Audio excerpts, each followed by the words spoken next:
Part 2. A writer of this present age, and who was the first among us who rejected the eternal generation of the Son of God, though Roel, a Dutchman before him, attempted to explain it away, or at least to a different sense, deed pretends to hold the doctrine of three distinct persons in the deity, and yet explodes this, a strange paradox. He owns some divines have strenuously maintained and judiciously defended the doctrine of the Trinity, who held the eternal generation of the Son and the procession of the Holy Ghost. Why then should this judicious defence be deserted by us? He owns that these properties, begetting, begotten, and proceeding, plainly prove the Father, Son, and Holy Ghost to be distinct persons. Why then should they be laid aside? And especially since, without them, there is no proof to be made of their being distinct persons in the divine nature. He says that his account of Christ's sonship, that is, by office and not by nature, does not take away any argument by which we prove his deity. But without his eternal generation, no proof can be made of his being a distinct divine person in the Godhead, and so not of his deity. He further says it does not take away any argument to prove his distinct personality from the Father and the Holy Ghost, whereas it takes away that which is the only proof of it, without substantiating a sufficient one in its room, and indeed no other in the divine nature can be substituted in its room, not the office of Christ as mediator, for he must first be proved to be a distinct divine person before he can be considered as a mediator. The doctrines of redemption, justification, atonement, and pardon of sin depend upon the divinity of the person of Christ as the Son of God. Galatians 4:4, Romans 8:3, 4, Hebrews 1:2-3, 1 John 1:7. I cannot see there is any reason to object to the use of the phrase eternal generation as applied to the sonship of Christ, since one divine person is said to begat, Psalm 2:7, and therefore must be a father, and another divine person is said to be begotten, John 1:14-8, and elsewhere, and therefore must be a son. And if a begotten son, as he often is said to be, then he must be a son by generation. For he must be a very illiterate man indeed who does not know that to begat and generate are the same, and that also to be begotten and generated are the same, and therefore generation with great propriety may be used of the divine persons. And if used of the divine persons, as in the divine nature, as if of the Father in the divine nature, then of the Son in the divine nature, and there being nothing in the divine nature but what is eternal, then this generation must be eternal generation. Therefore, there are no persons in the divine nature but who are eternal: the eternal Father, the eternal Son, the eternal Spirit, nor is there anything in it but what is eternal. Every attribute in it is eternal, as eternal power, eternal wisdom, and every will, decree, and purpose in it is eternal. The eternal birth of the eternal minds, why not then the Son of God, the Word, the wisdom of God, and indeed wisdom, or Christ is expressly said to be brought forth, teben, a word expressive of generation, twice used in the Proverbs 8:24-25, and therein some ancient versions rendered begotten, as in brought up, Proverbs 8:30, is in some later versions rendered carried in the bosom, as a son in the bosom of the Father, all which is spoken of as done in eternity. Now if Christ was begotten from everlasting, or ever the earth was, before there were any foundations of water, or mountains, or hills, and was as early as the Son in the bosom of his Father, one would think there can be no difficulty at admitting his eternal generation, to which may be added that if no moment or instant can be given or pointed at, neither in eternity nor in time in which Christ was not the begotten Son of the Father, then he must be eternally begotten by him, or be his Son by eternal generation. but no moment and instant can be given or pointed at, neither in eternity nor in time, in which Christ was not the begotten Son of the Father. Therefore he must be eternally begotten by him, or, in other words, be the Son of the Father by eternal generation. The phrase eternal generation is said to be a contradiction in terms, surely not more so than eternal creation and an eternal creature.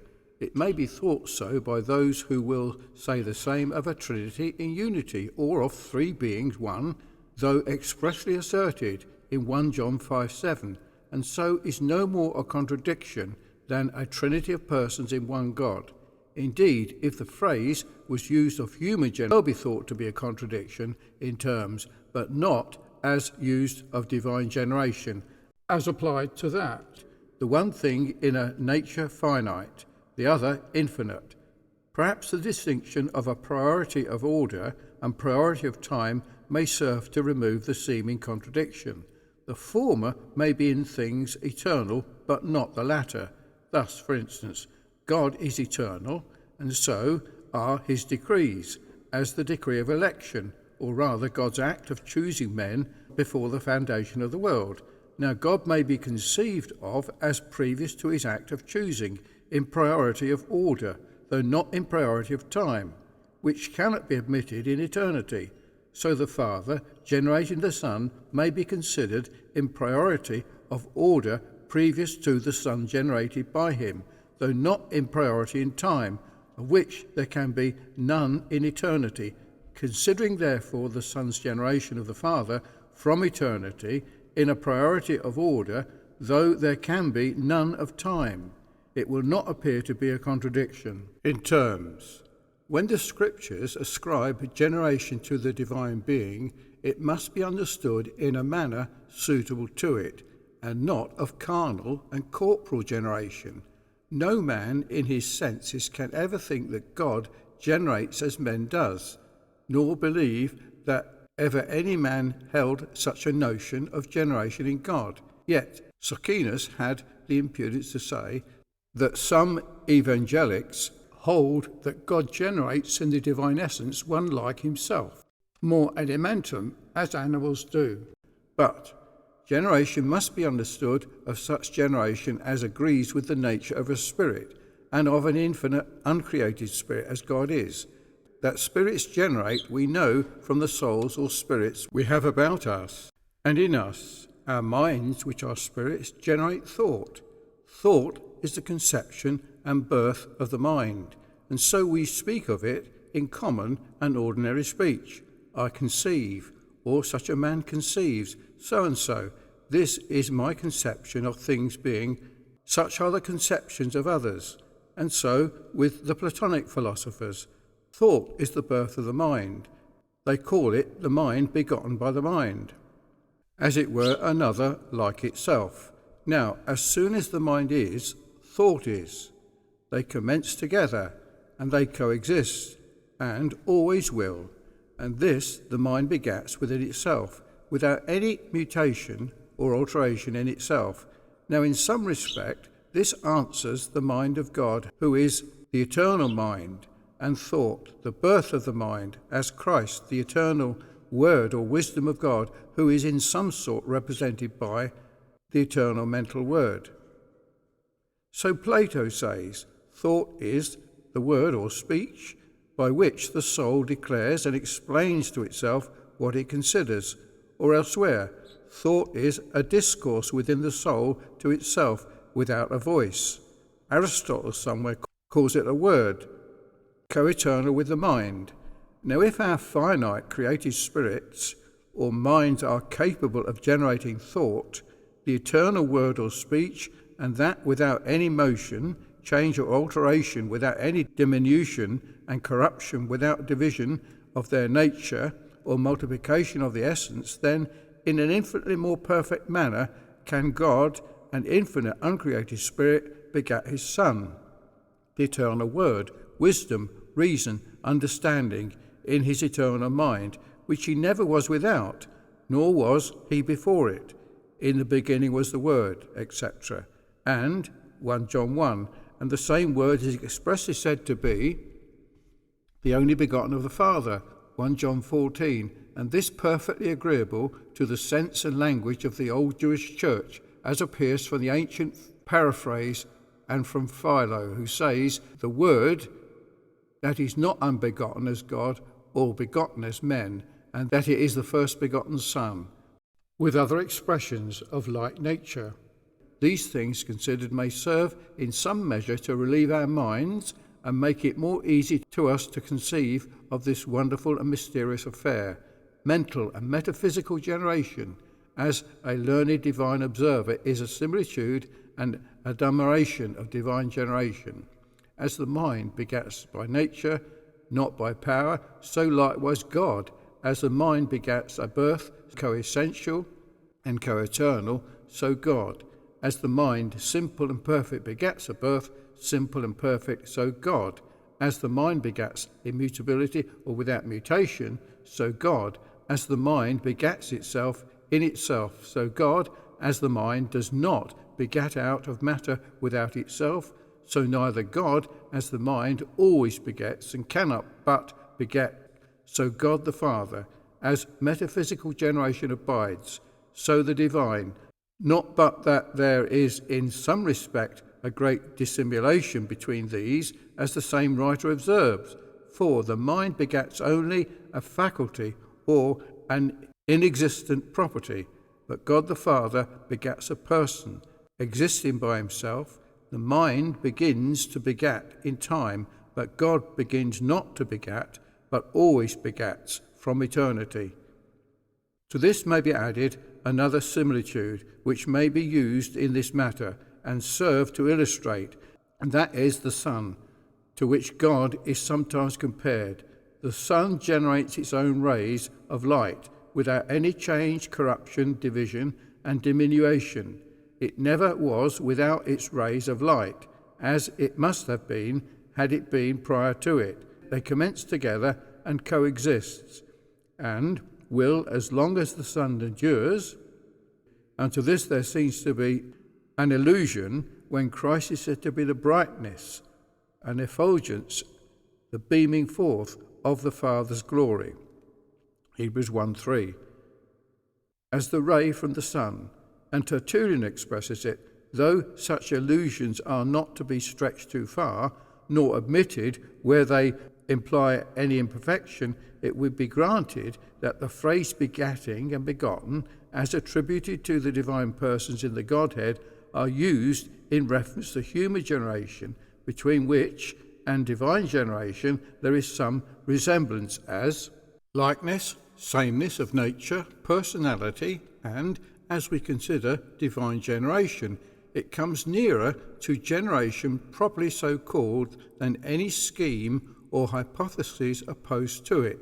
But then care must be taken to remove from our minds anything carnal and impure, and what implies an imperfection, as division of nature, multiplication of essence, priority and posterity of motion, mutation, alteration, corruption, diminution, cessation from operation, and so to reason from the one to the other as running parallel to each other is unreasonable to argue from human to divine generation, from that which is physical or natural to that which is hyperphysical or supernatural, from what is in finite nature to that which is in a nature infinite, unbounded and eternal, is very irrational, and to reason from the one to the other without limitation, restriction, care and caution is very unsafe and dangerous, since it may lead unawares